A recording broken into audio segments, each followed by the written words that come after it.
할렐루야. 할렐루야. 우리 옆에 분들과 서로 문안하겠습니다. 오늘은 이렇게 인사해 볼까요? 가을 남자, 가을 여자 아주 멋지십니다. 분위기가 아주 끝내주십니다.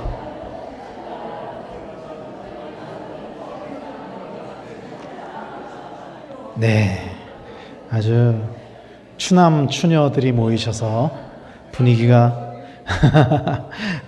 아주 좋습니다. 우리 한 번만 더 우리 옆에 분들 보시고 우리 교회 생일인데 이렇게 인사해 볼까요? 당신 때문에 교회 생활이 너무 행복해요.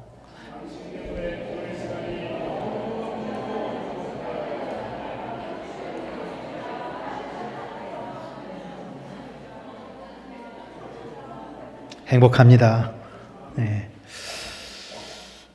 오늘 우리가 읽은 본문은 엘리사가 수많은 기적들을 행했는데 그 행했던 기적들 중에 한 부분이에요. 특히 오늘 본문은 우리가 알고 있는 좀 떠오르는 이야기가 있지 않나요? 이 본문을 보면서 저는 이 본문을 보면서 어떤 이야기가 떠오르냐면은 이도끼가 네 도끼냐, 금도끼 은도끼. 이게 이 이야기가 우리나라로 와서 전래동화가 된 거 아닌가 싶을 정도로 좀 이 도끼가 네 도끼냐 좀 이런 느낌이 있어요. 이게 저는 오늘 우리가 읽은 이 말씀을 가지고 교회를 세우는 것이 어떤 것인지 교회가 어떻게 되어져 가야 하는지에 대해서 함께 좀 말씀을 나누려고 해요. 교회라는 단어를 우리가 참 많이 사용하죠. 우리가 이렇게 모여있는 이곳을 교회라고 하는데 교회가 뭐죠, 여러분? 교회라는 단어가 처음 등장하는 장면이 어딘지 제가 몇 번 말씀드렸는데 기억하시나요? 참고로 이 교회라는 단어는 구약에는 등장하지 않습니다. 교회라는 이 단어 자체는 신약에는 100번 넘게 등장을 해요. 근데 첫 번째 등장한 장면이 어디냐면은 마태복음 16장에 처음 등장을 합니다. 마태복음 16장에 처음 등장할 때 예수님께서 뭐라고 말씀하시냐면은 베드로에게 교회를 세우라. 교회를 세우라. 그렇게 말씀하세요. 내가 내 교회를 세우리니 이 반석 위에 이렇게 말씀을 하시거든요. 여러분, 교회를 세운다는 것은 무엇을 의미하는 것입니까? 뭘 의미하는 거죠? 이렇게 막 건물로서의 교회를 막 세우는 것, 선교지의 교회를 막 세우는 것, 단순히 이런 것을 의미하는 걸까요? 교회를 세운다는 것이 무엇인지를 이해하려면은 이 교회가 뭐냐에 대해서 먼저 이야기를 해야 되겠죠. 교회는 헬라어로 에클레시아라는 단어를 사용합니다. 우리가 너무나도 잘 알고 있는 것처럼.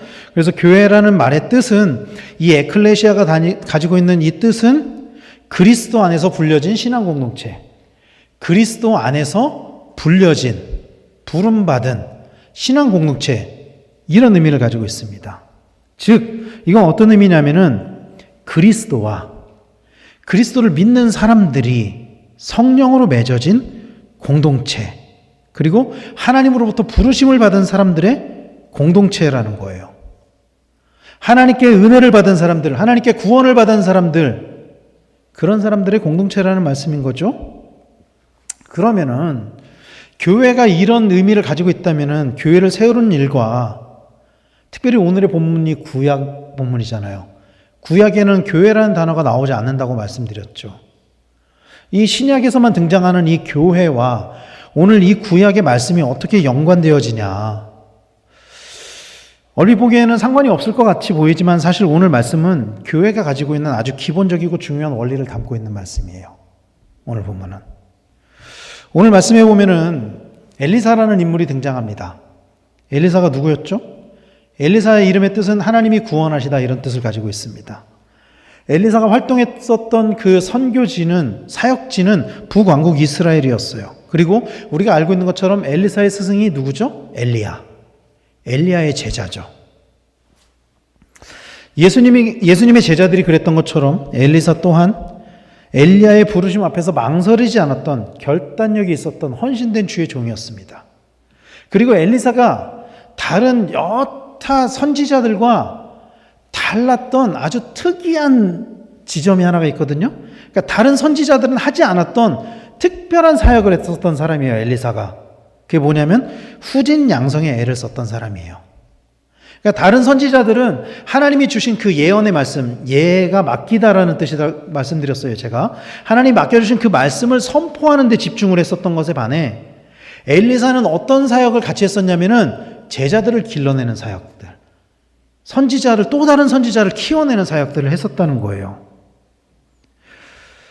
엘리야에게서 내려온 그 하나님의 능력이 엘리사를 거쳐서 자신의 제자들에게 이르기를 소망했어요.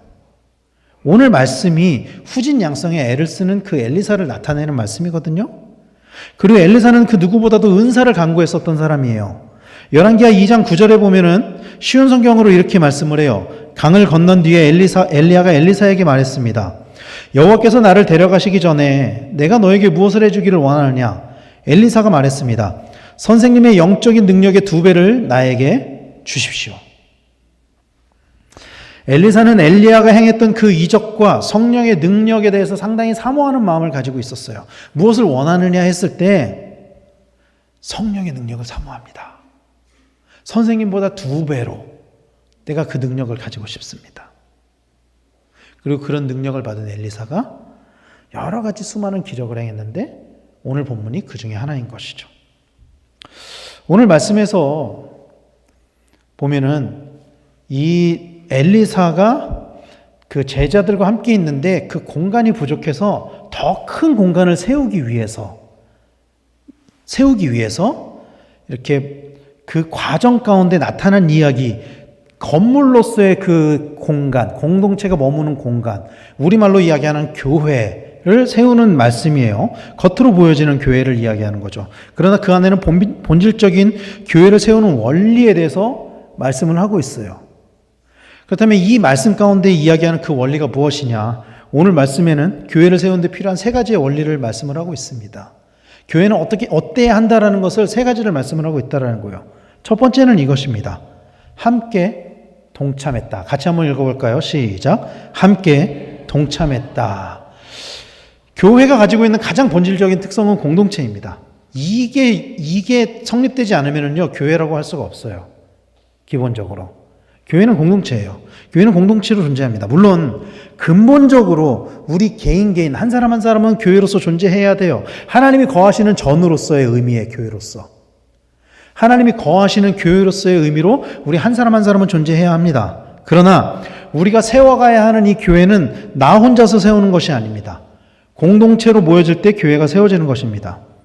오늘 본문 2절 말씀을 현대어 성경으로 이렇게 말씀을 하고 있습니다. 그러므로 우리가 요단 강가로 내려가 제목을 배워오겠습니다. 한 사람이 제목 하나씩만 배워와도 새 강의실을 하나 지을 수가 있습니다. 그렇다면 모두 가보아라 하고 엘리사가 허락하였다. 자, 오늘 말씀에 나오는 공동체는 엘리사가 후진을 양성하는 곳, 즉 우리말로 조금 엄밀한 좁은 의미로 해석을 하면은 신학교를 의미하는 거죠. 공동체가 모이는 이 좁은 장소가 좁게 되어가지고 새로 있을 곳을 마련하는 거예요. 근데 오늘 말씀 가운데 우리가 봐야 하는 것은 이것입니다. 한 사람이 제목 하나씩만 배워와도 새 강의실을 지을 수 있다라는 거예요. 그리고 그것을 위해 엘리사가 뭐라고 그 제자들에게 이야기를 하냐면은 모두 가봐라. 모두 가봐라. 이 일을 위해서 너희들이 모두 다 참여해라. 이렇게 말씀을 하고 있다는 거예요. 사랑하는 성도 여러분, 공동체는 하나가 되어야만 합니다. 하나가 될 때 공동체가 되는 거예요. 공동체가 가지고 있는 그 공동의 목표가 있게 되면 공동체의 구성원들은 모두 다 그 목표를 향해 나아가야 합니다. 모두 다. 그런데 교회는 사실 이 부분에 굉장히 취약해요. 왜냐하면 오늘 오전에 목사님께서도 말씀하셨지만 저도 몇 번 말씀드렸지만 교회라는 공동체는 정말 다양한 사람들이 모여요. 그리고 그 사람들이 가지고 있는 삶의 목표가 다 다릅니다. 세상에 있는 공동체들은 다 그 공통의 목적을 가지고 있어요. 그것이 이윤이건 그것이 예컨대 뭐 취미건 뭐 취향이건 일종의 공동된 목표를 가지고 있다라는 거예요. 그러나 교회는 살아가는 목표가 다 다릅니다. 다 다릅니다. 그러나 우리가 교회 공동체로 부르심을 받았다면 교회가 가지고 있는 그 공통의 목표를 향해서 함께 나아가야 한다는 거예요. 그리고 그 과정에서 각자의 역할은, 이 목표를 향해 나아가기 위한 각자의 역할은 한 사람이 한 제목씩만 마련하면 된다라는 거예요. 한 사람도 빠짐없이 한 사람이 한 제목씩. 그런데 한 사람이 자신이 맡아야 할 제목을 마련하지 못한다면 다른 사람이 그 제목을 마련해야만 해요. 공동체는 그런 거예요. 마치 이런 거죠. 그 교회를 비유할 때 그 에베소서나 골로새서는 우리의 육신으로 비유를 하거든요. 교회의 머리 대신 예수님, 그리고 우리의 몸, 교회는 그리스도의 몸 된 지체라고 말씀을 하고 있는데 이거로 비유를 해도 똑같습니다. 마치 한쪽 왼쪽 다리가 아프면은 그 처음에 이렇게 절뚝절뚝거리다가 나중에는 오른쪽 다리도 아파져요. 왼쪽 다리가 나아지면. 왜냐하면 다른 쪽이 무리를 하기 때문에, 무리를 해야만 되기 때문에. 교회는 그런 거예요. 자신이 해야 할 일을 하지 못한다면 결국엔 다른 사람이 해야 한다라는 거예요. 공동체는 그런 것이라는 것입니다. 교회를 세우는 것도 마찬가지입니다. 하나님이 우리에게 공동의 목표를 주셨어요. 공동의 비전을 주셨습니다. 강변교회에게 공동의 목표를 주셨습니다. 이 지역사회를 변화시키고 우리 안에서 구원받은 성도들을 더하게 하는 것. 중요한 것은 우리가 모두 동참하고 있느냐는 거예요. 그 결과가 어떻든 간에 가장 먼저 중요한 것은 우리가 이 사역에 한 명도 빠짐없이 동참하고 있느냐 하는 것이죠. 사람들은 바울을 바라보면서 바울의 위대함을 담고 싶어 해요. 바울처럼 사역하기를 원하죠. 또 많은 교회들이 담임 목사님들을 청빙하거나 부목사님들을 청빙할 때도 마찬가지인데 바울과 같은 사역자, 그런 능력 있는 사역자를 원하죠. 그러나 잊고 있는 것은 바울도 바나바, 실라와 같은 사람들과 동역했다라는 거예요. 혼자 사역한 게 아니에요, 바울이. 바울의 부족한 부분, 그 연약한 부분들을 바나바, 또 실라, 또 다른 사역자들, 마가, 또 다른 사역자들, 디모데, 이런 사람들이 동역하면서 채워갔었다라는 것이죠. 사랑하는 성도 여러분, 교회는 함께 세워가야 합니다. 함께 세워가야 해요. 한 사람도 빠짐없이. 혼자서 신앙생활을 할 수는 없습니다. 우리 교회 모든 구성원들이 함께 동참해야 하고, 또 우리가 각각의 하나님의 전으로서의 교회도 세워가야 합니다. 이것을 위해 우리의 구역에 있는 것이고 우리 기관이 있는 거예요. 교회를 함께 세워가기 위해서. 함께 세워가기 위해서. 그저 모여서 교제하고 우리끼리 조우라고 있는 것이 아니라 하나님이 우리를 공동체로 부르신 이유는 교회 공동체로, 또 구역 공동체로, 기관 공동체로, 혹은 사역 공동체로 부르신 이유는 함께 하나님의 뜻을 이뤄가기 위함이라는 것을 믿으시길 바랍니다. 그것이 바로 하나님 나라고, 그것이 바로 교회를 세우는 것입니다. 그리고 무엇보다 우리가 잊지 말아야 하는 것은 하나님과 동역을 해야 한다는 거예요. 하나님의 도움을 받아야 된다는 것입니다. 그래서 기도로 하나님과 동역해야만 합니다. 공동체 안에서 그렇게 기도로 함께 교회를 세워가야 될 줄로 믿으시길 바랍니다. 그래서 말씀에서, 성경에서도 이렇게 말씀하신 것이죠. 두세 사람이 함께 있는 곳에 내가 그들과 함께 있겠다. 이 두세 사람이 함께 있는 곳이 교회거든요. 두세 사람이 함께 있는 곳에 하나님이 함께 계실 때 하나님이 그 안에서 역사하실 것입니다. 저는 이렇게 생각해요. 함께라는 말은 참 위대한 말이다. 함께라는 말은 정말 위대한 말이다. 그래서 이런 말도 있잖아요. 빨리 가려면 혼자 가고 멀리 가려면 함께 가라. 지난주에 그 여리고성에 관한 설교를 하셨잖아요. 목사님이 하셨나요? 저도 한번 했고 목사님도 그 여리고성에 관한 말씀을 하셨고, 제가 그 목사님 설교를 들으면서 어떤 생각이 들었냐면 이런 생각이 들었어요. 그 여리고성을 돌라고 했었던 그 주님의 명령은 사실 허무맹랑한 명령이었잖아요. 말도 안 되는. 근데 이스라엘 백성이 함께 돌았기 때문에 용기를 내서 순종할 수 있지 않았을까? 이런 거예요. 혼자 막 돌면서 여리고성이 무너질 거야 그러면 그 사람은 정말 미친 X 취급을 받는 거예요. 혼자 하면. 근데 그것을 함께 할 때 기적이 일어났던 거예요. 함께 할 때 담대함이 생겼던 거예요.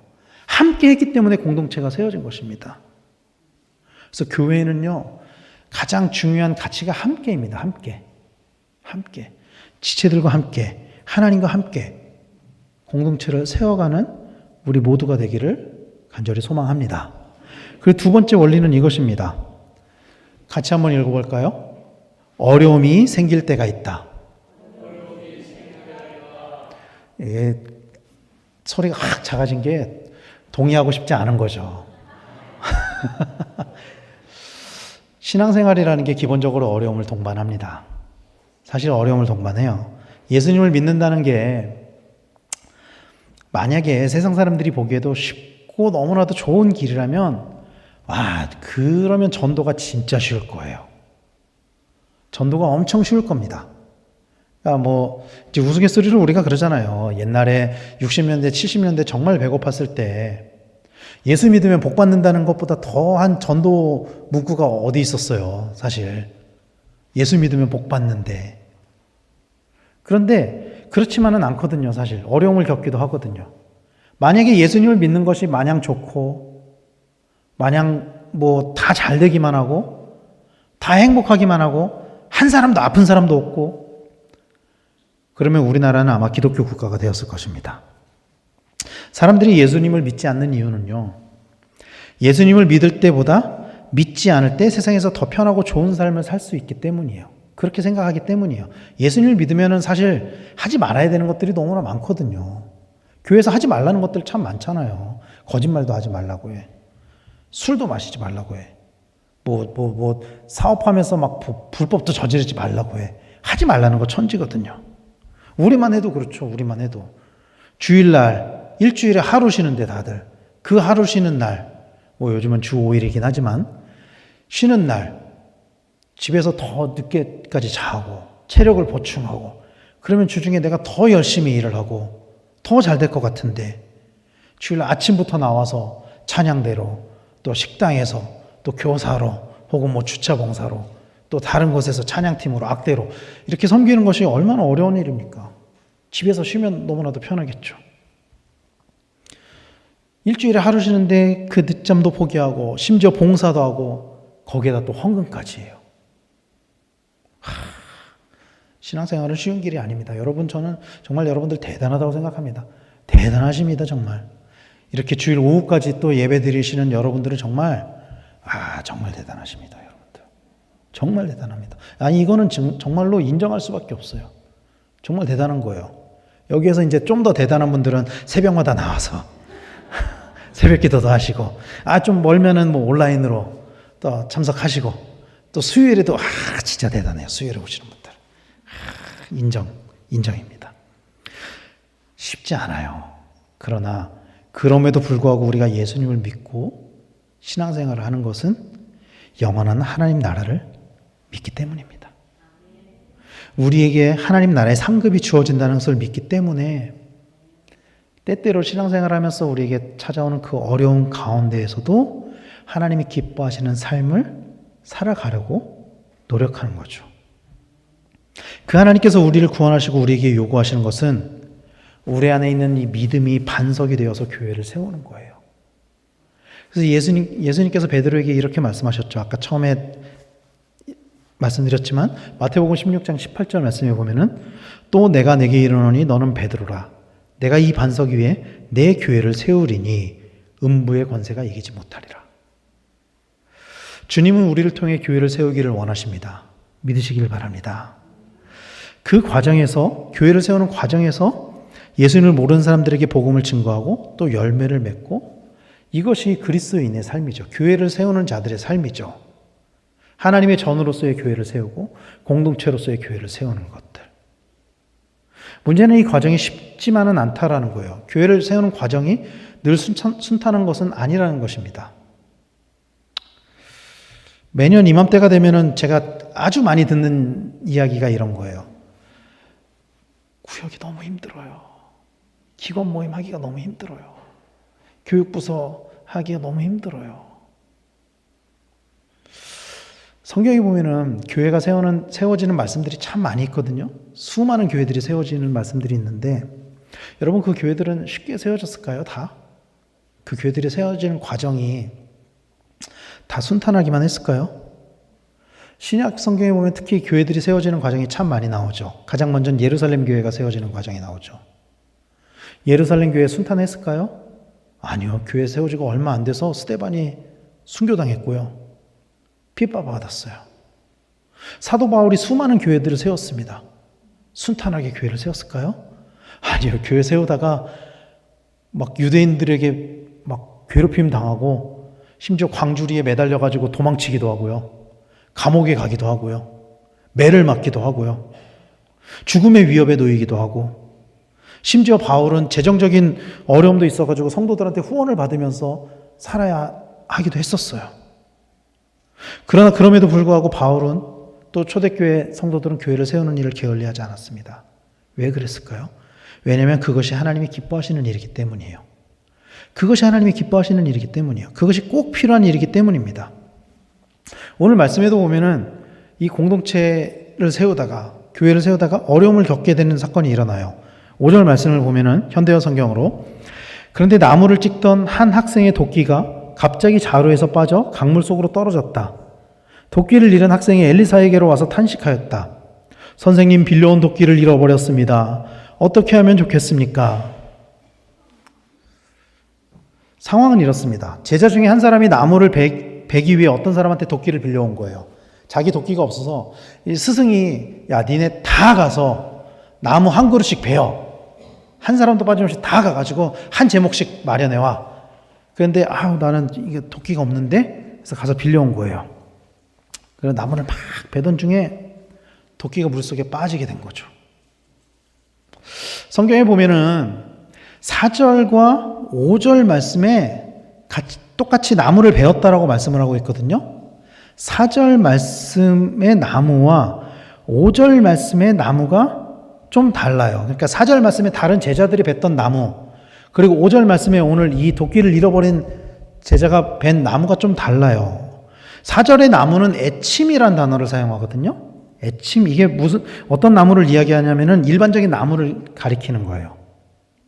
근데 5절에서는 똑같이 나무라고 번역이 됐지만 코라라는 단어를 사용해요. 근데 이 코라가 어떤 뜻을 가지고 있냐면은 들보, 석가래, 기둥이 되는 나무. 그러니까 일반적인 나무보다 더 두껍고 더 큰 나무, 이거를 의미하는 거예요. 아마도 이 제자는 자기의 욕심으로 더 큰 나무를 무리하게 찍다가 도끼를 놓쳤던 것 같아요. 큰 나무를 베려고 하다가. 이스라엘 율법에 의하면은 이웃에게 빌려온 것을 상하게 하거나 잃어버리면 그의 대가로 적절한 배상을 하게 되어 있습니다. 그런데 이 제자가 빌려왔다고 할 때 표현된 그 히브리어 사울이라는 단어가 어떤 의미를 가지고 있냐면은 이런 거예요. 애걸하여 빌리다, 구걸하다. 이런 뜻을 가지고 있어요. 그러니까 이 제자가 형편이 정말 어려워서 도끼를 구하기가 어려우니까 이웃에게 정말 구걸하다시피 애걸하면서 제발 한 번만 빌려달라고. 내가 정말 잘 쓰고 갖다 주겠다고. 한 번만 딱 빌려달라고. 이렇게 빌려온 도끼인 거예요, 이게. 그냥 그것 좀 한번 빌려줘. 이게 아니라 애걸복걸하면서. 더구나 이 시대는 그러니까 요즘에야 우리가 도끼, 칼 이런 거 구하기가 쉬운데 이 시대에는 이 철기의 그런 도구들을 구하는 게 쉽지 않았단 말이에요. 굉장히 비쌌단 말이에요, 이런 것들이. 사랑하는 성도 여러분, 때로는요 악한 일이 아닌 선한 일을 하다가 어려움을 당할 때도 있어요. 의도치 않게 하나님의 사역을 하다가 어려움이 닥칠 때도 있습니다. 교회를 세우다가 어려움을 닥칠 때도 있습니다. 이러한 일이 있을 때 교회가 또 성도가 어떻게 해야 하는지를 오늘 도끼의 기적은 잘 이야기를 해주고 있는 거예요. 하나님의 일을 한다고 해서 모든 것이 다 잘 풀리는 것은 아닙니다. 안타깝게도 다 잘 풀리면 좋겠는데 저는 진심으로 다 잘 풀리기를 소원해요. 우리 성도님들이 다 잘 됐으면 좋겠어요. 진심으로. 그런데 항상 그렇지만은 않아요. 하나님의 일을 한다고 해서 모든 것이 다 잘 되고 다 잘 풀리기만 한다면은요, 여러분, 아마 이 땅에 미자립 교회는 없을 것입니다. 목사님들은 다 부자겠죠. 진짜 맨날 교회 와서 예배 드리고 말씀 붙잡고 사는데 그렇지 않다라는 거예요. 실제로는 하나님 일을 하면서 어려움을 많이 겪습니다. 어떤 때는 우리의 부족함 때문이기도 하고 어떤 때는 하나님의 계획하심 때문에 그런 일이 일어나기도 하죠. 예수님이 십자가에 못 박혀 죽으신 것은 예수님이 십자가를 피하실 수 있는 능력이 없어서가 아닙니다. 그게 아니에요. 하나님의 계획이었기 때문이에요. 그것이. 그랬기 때문에 예수님이 십자가에 못 박히신 것입니다. 사랑하는 성도 여러분, 신앙생활을 하다 보면은, 교회 생활을 하다 보면, 교회를 세우다 보면 어려운 일들이 분명히 생깁니다. 그때 포기한다면 역사를 경험할 수 없습니다. 그럴 때 오히려 하나님을 의지해야만 하는 것이죠. 교회는 이게 있어야 돼요. 어려움이 닥쳤을 때 포기하지 않는 끈기, 그리고 그것을 극복해낼 수 있는 믿음. 우리가 기억해야 하는 것은 그럼에도 우리에게 어려움이 올 수 있다. 신앙생활을 하는 가운데. 그것을 기억해야만 합니다. 그리고 세 번째는 이것입니다. 세 번째도 같이 한번 읽어볼까요? 시작. 성령의 역사 가운데 교회가 세워진다. 오늘 말씀에서는 그 쇠 도끼가 물에 빠졌잖아요. 그것을 건지는 일은 결코 쉬운 일이 아니죠.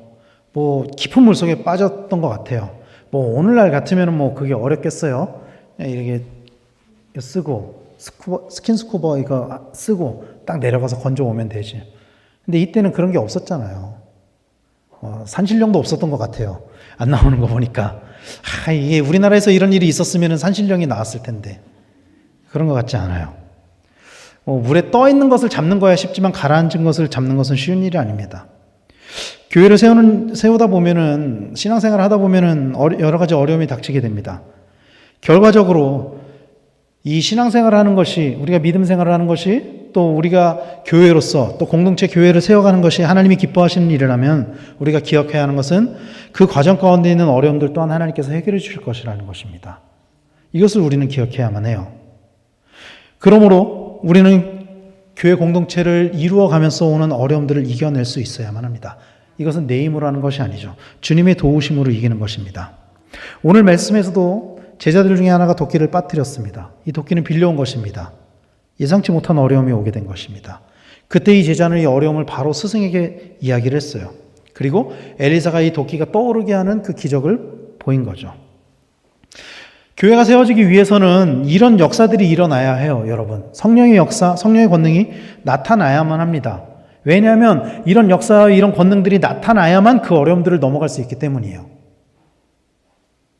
우리의 능력으로, 우리의 힘으로, 인간적인 능력으로, 방법으로 넘어설 수 없는 일들이 교회에는 너무나도 많이 있습니다. 너무나도 많이 일어나요.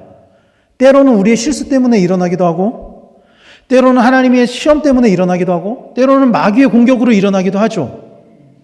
그것을 넘어가는 데 있어서 반드시 필요한 것은 하나님의 도우심, 하나님의 능력, 성령의 역사, 성령의 권능이라는 것을 우리는 기억해야만 합니다. 성령의 권능이 나타나지 않는다면 교회는 작은 어려움에도 넘어지게 될 것입니다. 그러나 성령이 함께 하신다면 어떠한 핍박과 어려움 속에서도 교회는 세워질 수 있습니다. 바울이 교회를 세울 때 바울에게도 어려움과 핍박이 있었어요. 그러나 그때마다 바울은 성령의 역사하심을 통해서 어려움을 이겨냈습니다. 사도행전 20장에 보면은요, 재밌는 이야기가 나와요. 유두고라는 청년에 관한 이야기가 나옵니다. 교회가 모여서 말씀을 듣던 중에 창터에 앉아서 졸고 있었어요. 어떤 청년이, 유두고라는 청년이 졸고 있었어요. 설교를 하는데 졸고 있어. 이거 떨어져도, 그 유두고가 떨어져 죽거든요. 떨어져 죽어도 마땅해. 이렇게 생각하는 분 혹시 계세요? 설교할 때 존다고? 이 유두고가 졸고 있었던 거예요. 졸다가 창틀에 졸다가 떨어져서 죽었어요. 여러분, 예배 도중에 누가 갑자기 죽으면 그 예배 분위기 어떻게 될까요, 여러분? 상상이나 해보셨어요, 여러분? 경험해 보신 적 있으세요? 저는 경험해 본 적 있어요.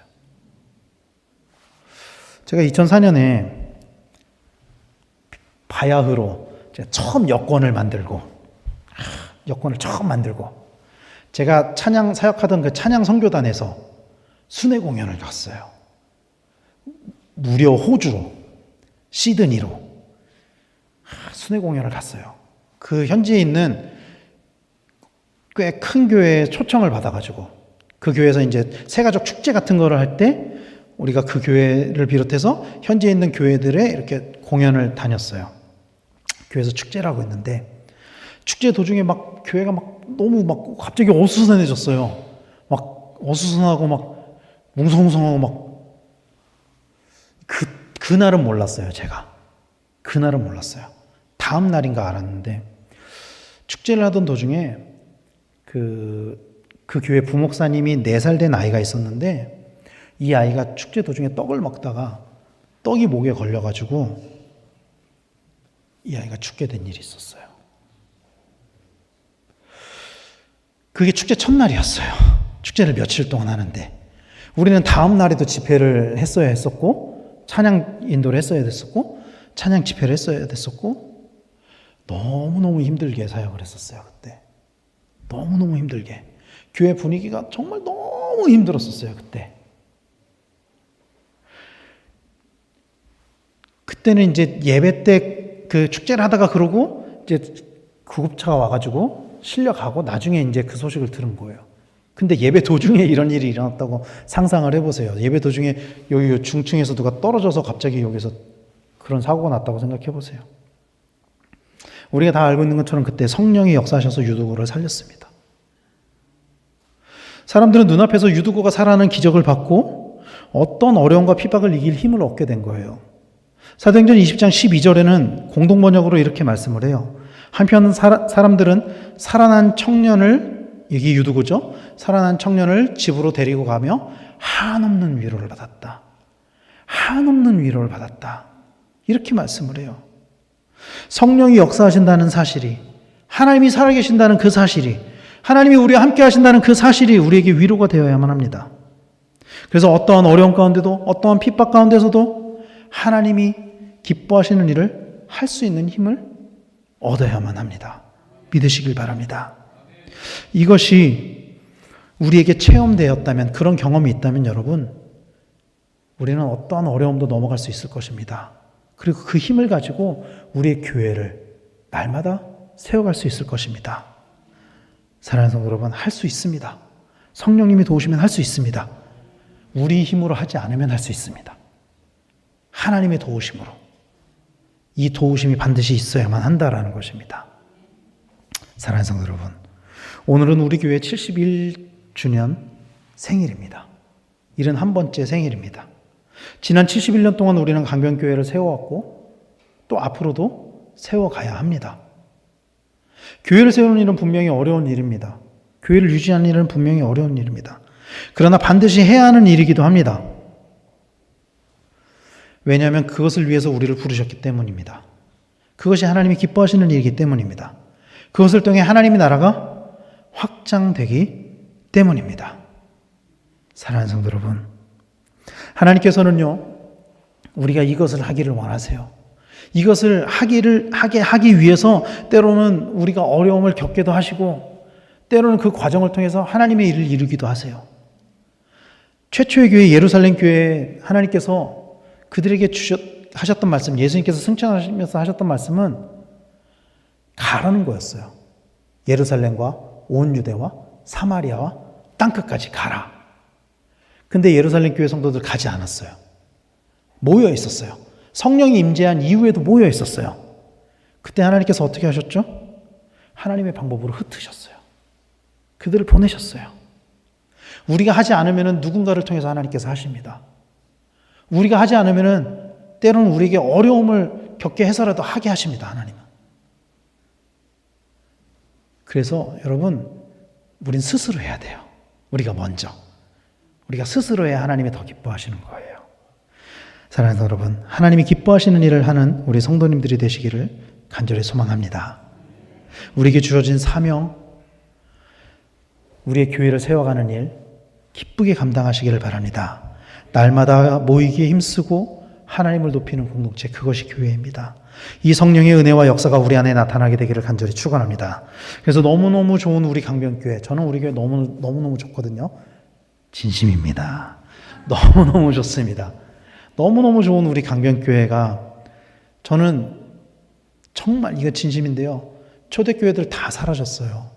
우리 교회가 그렇게 사라지지 않았으면 좋겠어요. 초대교회들은 다 없어졌거든요.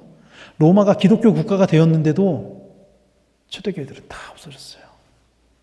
우리 교회는 그렇게 사라지는 것이 아니라 믿음의 대를 이어서 계속 이 하나님의 사명을 감당하는 복된 교회, 우리 교회가 되기를 소망합니다.